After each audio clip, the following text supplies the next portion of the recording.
Alright, hello and welcome. So, Devstream 81 happened, and we got a lot of information. There's a lot of content to talk about here, and there's a lot of, visual content to show, so let's just get started. First of all, they addressed the things that went on with Vacuum. For those of you who don't know, that didn't watch my extra, lots of stuff happened. Put a video out yesterday that's things are good now. And they are good now. They're better than they were whenever Vacuum was only on Carrier. Carriers, Vacuum Precept is now on all Sentinels at 12 meters, which is a good direction. I think we could go further with it, but for now, this is a definite improvement. We're definitely moving in the correct way. So, they put out some usage data to show us that. And this is without the actual full change where Vacuum became 12 meters fully. But this is before all of that, before all the changes, all of the bad stuff, all of the good stuff, all that, whenever Vacuum was just on Carrier. And you can see that the usage stats are basically 80%. It's a lot.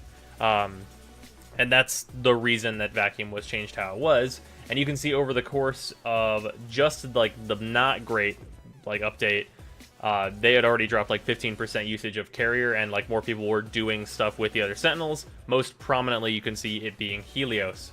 And I'll actually blow that up for you guys so you can read it a little better. Oh, whoops, there we go. Yeah, you can see that Helios actually took up a lot of the stuff, and Carrier kind of shrunk a bit. For me personally, I'm going to be using a lot more Helios, but that's mostly because I want to get my codex done. Because now that I don't need a quality of life improvement on only one Sentinel, I would very much like to complete that codex. And just in general, Helios is just good. He's a little squish, but he's pretty nice overall. So yeah, that is really promising for me to not just see Carrier and Carrier Prime in literally every mission I go to. So that will be a good change. It'll be just good stuff overall. Pretty excited about it. Just great that that ended up working out so fast. Anyway, moving on. We've got a Kavat face change, speaking of companions. So there's a breed of Kavat that has unfortunate look, shall we say. So they're changing it. They went from the one on the left to the one on the right, which is a definite improvement, I would say. Yeah, because the one on the left was considered oh good, I got one that goes in, that just gets, just throw that out of the ship, just right into the airlock, just get that out of here. But yeah, I think this one is going to be much better, so people don't feel shafted whenever they get that face over there, whenever they roll a Kavat, because Kavats are pretty hard to farm, and they said they may be addressing that and making it easier, which would be cool for that, but they don't have Vacuum, so who cares. Moving on, we've got some new graphics tech that Steve showed off, and I'm not going to show all of it off here because a lot of it is lighting based stuff, but for the really impactful stuff, we've got some new foliage stuff, and he's shown this off on his Twitter before, but I've never really talked about it. Basically the long grass and stuff that'll move whenever you move through it and things like that, is going to be being added to the game in the outdoor tile sets, which is really cool. A nice improvement to the game. Now, the really impressive thing that they didn't really talk about at all is if we're going to be able to burn it with, say, the Ignis and stuff, cut it down with swords and shit. I'm not asking for that. I'm saying that that would be a very nice touch. It could happen. Just saying we're stepping in that direction now. I think that would be really cool if that could happen. But also exciting to me. Lots of things that are really appealing to me right now on just stuff that was put out today. So we got the mission generator. So warlords of clans are going to be able to build missions, and I really wish that restriction wasn't in place, because being able to do this is amazing, and it is going to be incredible for testing purposes on my part. Basically, you're just going to be able to build a fucking mission, just be I want this level, and just these enemies, exactly these enemies, only these ones can spawn. Give me the parameters, go, be able to spawn buddies like Clem, fucking amazing shit. They didn't show off the VIP selector, and I think they said it has never been used. So probably it might have just broke everything. But I think the VIP selector allows you to be that boss, go and fight that boss. Really awesome. They said the reward stuff that you'd get from generating missions would probably be tweaked down for obvious reasons. They gave a perfect example, which is you could just spawn like only Mannix survival unlimited time, and then be like, here we go, this is what's happening now. Like level 1 Mannix survival. Just farm stances and Ashe in like 2 seconds. No problem. So that stuff would obviously need to be looked at. But this is very exciting to me for testing purposes and possible like more stuff to do in clans like per day. Because I know for me personally, probably going to be setting up missions every day and just doing weird shit. Because like I can set up like my test in the simulacrum, like that specific set of enemies, and just run an entire exterminate full of it on like a random tile set. I don't know. I'm very much in on that. It's very exciting to me as someone who very much likes to test their builds. But speaking of builds, there's going to be no wait, bring it back a step. We're going to be talking about the player dedicated servers. So basically, people are going to be able to host servers for the PvP stuff. And this is kind of a minor note, but I should mention it. It will help PvP greatly, I think, but because no one fucking plays PvP, I don't think this is going to matter at all in the long run. I just don't think anyone's going to be playing it. Just part of the reason that people don't play PvP is because the like server tech shit is garbage. So this might help with that. But if it doesn't help enough with that, then there's going to be no player base still for PvP, and everyone will continue to play PvE as we always have. So I personally don't think it'll matter. Anyway, moving on to the builds thing that I mentioned. The Ashe rework stuff for Bladestorm. Okay, so the basic way that it works is that you hold your 4 and you look at enemies and you like build up attacks on them as you're looking at them that each individually have their own energy cost. Basically, you're like channeling like Ashe looking at enemies, but the channel cost is on a per enemy you're like looking at basis. So you're building up marks on enemies that you can see. Now, I actually really like this, but I have a major gripe with it. And seeing this kind of brought about some changes in my head about what Ashe can be as an actual character. So I don't think that Ashe should be part of his 4. Whenever you like release your marks, you go with your shadows to attack. I think it should just be his shadows, because that would be like really help the flow of Ashe. Because you can like just mark a bunch of enemies, like just look down a hallway, mark a bunch of dudes, throw your shadows at them, turn around, fight these dudes, like have a really dynamic way to play Ashe. I think that'd be really good.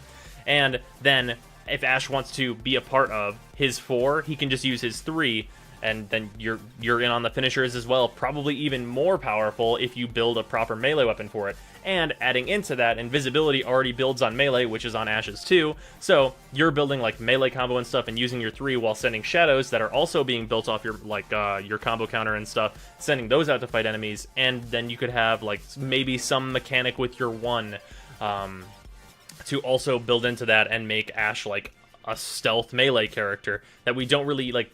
All characters with stealth can melee very well, but none of them are specialized for it. And if they move Ashe into kind of that position, I think that would be really amazing for him. But other things that are really amazing for Ashe, fucking this. This is the model for Ashe's deluxe skin. This is going to be coming with his rework. Actually looks fucking amazing. I really like it. It's in the vein of like the Palatine skin for Rhino. I'm going to be getting this immediately. Kind of even if I don't like the Bladestorm rework because I hate how regular Ashe looks.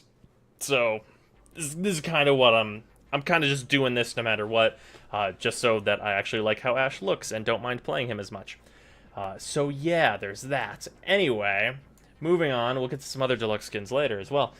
We are going to have the Index, which is the event that is coming this month that is basically Corpus Rethum. So there's a couple weird things about this one, in that they said it's going to involve betting and wagering, which is kind of an odd thing. And then Steve added that you need to get your credits ready. I think I have my credits ready, but I figured I'd put that in here just to let you guys know you might need some credits for that. It'll be very interesting to see how that works and what values they put in the game, because I know that there is a reasonable margin of players like myself that are like unfathomably rich with credits. So if they tried to balance it based on an average, balancing that like from new players who are usually running crazy low on credits that maybe have like 20k, against players like myself who have like over 70 million credits, the middle, even if you take 25% of what my value is, like of 70 million, and then try and apply balance to a quarter of that, I don't think that would be really great for new players. So hopefully they do something in there, and like it will probably end up with my credit value being so high that it'll be negligible and I won't care, but it's kind of whatever, so that people who don't fucking have like an obscene amount of credits can have a good time with it. Minorly worried about that, but with that, we got some art for it. These guys, a special Zanuka. I didn't see a Nully in here the first time I looked at these. But yeah, special Opticore, probably going to instant kill you if I had to take a guess. The Opticore being on a special enemy sounds like instant death to me. So these guys, and also this. So this goes in with the new Tonfa. The new Tonfa is seen there. It's a Corpus Tonfa weapon, and I think they said that there's going to be another new weapon with this as well. But yeah, also a new MOA type, which I had not noticed before. A red MOA. Interesting. But yeah. This is probably going to be pretty good. They said there's going to be a new slew of mods with these. Also, like you would expect, kind of like the Rathum ones. So expect a lot of the Corpus weapons to possibly get a significant bump up. Hopefully the Dara. The Dara Vandal is pretty close to being like a really good weapon, I would say. So if it gets a little bit of a bump, I think that we could see the Dara Vandal become a lot more valuable. So possibly prepare for that. Beyond that, we got a couple things to talk about that I'm very excited for. One is this. This is the Frost Deluxe skin. Ugh, fucking woof. I need it. I need it bad. I really like how my Frost looks right now, but I need it. I need it real bad. And like that sword, if we get that as like a unit, like just an across all single swords, like fucking sword, woo. Fucking woof. I need it. I need it real bad. And like, this isn't the end of it either. This is not the end of the things I will be buying instantaneously. Because we got this fucking Chroma skin. Look at this. Look at this samurai dragon. I'm so in on this. And like, these are obviously concept art, but like, I can kind of imagine how these are going to look in-game, and needed. I need it. These are going to be so fucking sick when they get in-game. I like, can't wait. Like, Chroma... I already really like how my Chroma looks too, but this is going to be on... I'm feeling that this is going to be on like a whole nother level. It's real good. And also, maybe this will come with some tweaks to Chroma that I may have done some speculation on in my rework video. That would be fucking awesome. But also, thing I forgot to mention, apparently the frost physics for his coat, just regular Frost and Frost Prime, apparently that stuff is done and just waiting to ship, so like possibly in the next update we can expect to get the physics on Frost's outfit finally, which is going to be really cool as well. Yeah, and then they talked about shield gating a little bit, and said that basically they were like started work on it a little bit, but they're just full production on the War Within, trying to get that done, has delayed that. So post War Within, there's going to be shield gating being worked on, and also post War Within, the next thing that's going to be the major change that they said was focus, and I think that is a really good plan. Because shield gating, I think, would alleviate some of like the current flow problems you have with squishier frames, which kind of puts us more towards like a tank frames being much more valuable in general play, and it'll push the weaker frames up towards the tanks, which will be really awesome. And then beyond that, focus system changes have been needed for a while, making the entire like network of skills on focus useful is something that I really hope happens and gives players a lot more incentive to actually build up that focus. But that's Devstream 81. So that's all I got. I'm very excited about all this stuff. Like there's a lot of stuff here. Those deluxe skins are great. The Ash like rework seems like it's coming along pretty nicely. I think the direction that they're going with this 4 is pretty good. Also, just remembered, very important thing that I did not say, with the mark and execute. Scott said that because they're nerfing kind of it down to like a line of sight and like the mark and execute type thing, you're not just hitting all the enemies in a big area, that it's going to get a damage increase. And Ash's Bladestorm is actually already like quite high damage because it's finisher damage. So if that gets an increase, we'll probably see Ash be more useful for like big single target damage, which would be really cool. I'm in for that idea as well. Yeah, really awesome. Very excited. And also beyond that, before I just say goodbye, I'm gonna be streaming tonight. So come hang out. I'm gonna be farming ducats, trying to get all the stuff I need to get from Borrow. So yeah, I'll see you guys then. Or I'll see you guys tomorrow.